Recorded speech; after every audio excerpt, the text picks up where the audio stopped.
All right, welcome back to Easy SEO for WordPress. And in this lecture, we're going to talk about measuring results.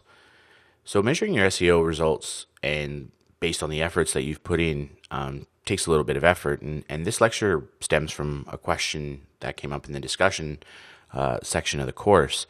So what I thought I'd do is put this lecture together and talk about some of the things that we see on a day-to-day basis in our SEO business. So one of the things we see a lot of is people tracking the wrong results.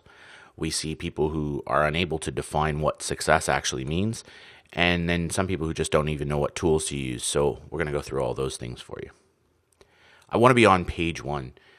This is the number one thing that we get with new clients to our SEO business. This is always highly among the first comments and questions in the initial discussion we make, is they want to be on the top of the first page for their core keywords. And I usually refer to this as worshiping false idols. Google rankings in and of themselves are not really worth anything. It's just a categorization. Obsession with rankings for most businesses is a huge distraction. They lose sight of the fact that it doesn't matter if you rank number one, and if you're generating traffic and you're not actually converting that traffic into anything, you're kind of wasting your time. And in one of the other lectures where we show some proof elements to it, one of the proof elements we showed was, a client who got a 60% or so increase in organic traffic. Their conversion rate stayed exactly the same at about 3%. But what that meant for them was directly about $5,000 more a month in revenue. So they like more traffic because it generates consistently into more money for them. So you have to really focus on making sure you're making the right decisions about all of your SEO efforts, and you're not looking to take shortcuts. So the really big question is, what are you trying to achieve?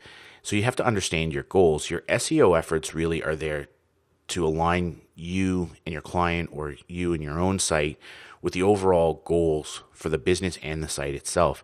So you may be trying to generate more leads. You may be trying to sell product online. You may just be trying to build more awareness of your personal brand or your business brand. So you have to understand what your goals are and then build your SEO out around that. And that kind of requires that you think about the keywords and the content that you're using. So you structure those things. You target the right keywords. You build out the right content for the type of goals that you're setting for yourself. And again, that comes back to making sure that you're targeting the right kind of traffic. So some types of SEO goals, as I kind of mentioned in the last slide, are building your authority in your market and your brand. So in some instances, we have clients who are large international services businesses. One of them gets 15 to 20,000 visitors a month to their site, and they're a $100 million plus business. Their website isn't really not generating leads. It's not selling anything. It's selling them. It's showing that they're an expert in their field. So their content strategy and their SEO strategy is about bringing them up in the type of keywords and in the type of search results that help build the global awareness of what they do in their marketplace. We have other clients and who are all about generating more leads and more opt-ins. So their SEO goals and their SEO results need to be really heavily focused on educating the market and giving people more information that makes them want to sign up and give their email address so they get even more information. So that's has to be really closely targeted. And then, of course, we have clients, as we've mentioned and shown in other lectures, that are really around selling product. So in those situations, we really want to rank for high value transactional type keywords. Product names are really super important. So we want to show that they're ranking for their product names and making sure that when people are searching for things about them, that they're coming there with the intent of buying. And then there are people who just want to share their message with the world. And these are people who generally produce a lot of content. So making sure that the content is on point is really important, and that the infrastructure of their site is set up so that Google can index everything and rank everything, and they get a very, very wide reach because they're just about sharing their their ideas. So they're not as interested in all these other, brand or opt-ins or sales. They're interested in just sharing their idea. And off the back of that, you have your goals, but you have to be able to measure them. So metrics are really important. Now, for a lot of clients, increased traffic is the number one metric that matters. And as we showed you with that particular client who's selling e-commerce goods, the increase in traffic with the stable conversion rate means more money for them. So increased traffic is a good thing. For clients who are all about educating their market, they want to lower their bounce rate. So by targeting the right type of traffic and focusing on the right keywords and the right kind of content, they can keep people on their site longer, keep them more engaged, and that'll result in a lower bounce rate. E-commerce conversion rates are a big one. If you're selling things and you have 1,000 visitors, if you're converting at 2%, you make X amount of money. If you can turn that 2% conversion rate into a 2.5% conversion rate, on 1,000 people, you've just made 5 more sales. So those kind of conversion metrics are really important for e-commerce stores. So that might be one of the metrics that you're very, very interested in tracking. Goal conversion. So for people, with opt-ins, so increasing your opt-ins and goal conversions and sending people through a funnel, those kind of things are important if that's what your business is about. Is they land on a page, they take an action, they get an outcome. So tracking those goals is important. So how do I do that? How do I track this kind of stuff? Well, there's a couple tools that you can use. You really ought to start, no matter what, with your site. You really have to set up Google Analytics, and because the thing with Google Analytics is it will track your traffic. It's very good at that.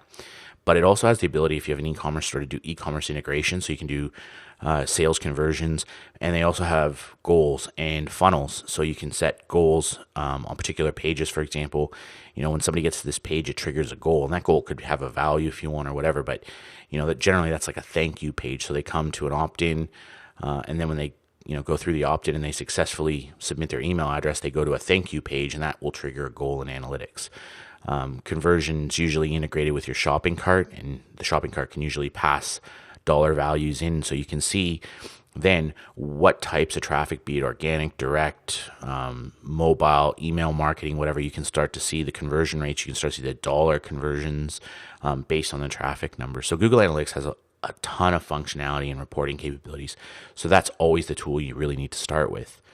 The Google URL Builder is valuable because it lets you put your URL in, put in some codes, not software code, but actual some tags effectively that lets you track where the source and the maybe the ad type or the keyword type or whatever that is bringing the traffic to you. So if you're placing links out on the internet through maybe guest posts or things like that, then it gives you the ability to see in your Google Analytics where that traffic is coming from specifically, so you can tag it all accordingly.